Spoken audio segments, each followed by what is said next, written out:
আসসালামু আলাইকুম রহমতুল্লাহি বারকাত। আমি doctor Kamal Hossain, consultant homeopathic medicine. আজকে খুবই গুরুত্বপূর্ণ একটি বিষয়ে আলোচনা করব। যারা পেটের পীড়ায় কষ্ট পাচ্ছেন, বহুদিন যাবৎ কষ্ট পাচ্ছেন, পেটের পীড়ার যে কোনো ধরনের সমস্যা, একটাই ঘরোয়া চিকিৎসা, সেটা হচ্ছে টক দই। নিয়মিত টক দই যারা খান, তাদের এই পেটের পীড়া, গ্যাস্ট্রিক, তারপর হচ্ছে আলসার, এই ধরনের সমস্যা দ্রুত রিকভারি হবে। তো যে পেট যার ঠিক আছে তার দুনিয়া ঠিক, পেট ঠিক নাই যার দুনিয়া ঠিক নাই তার।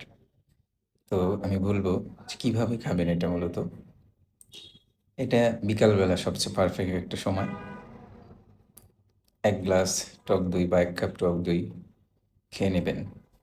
দেখবেন যে পেটের যত সমস্যা আছে আস্তে, আস্তে কমে যাবে।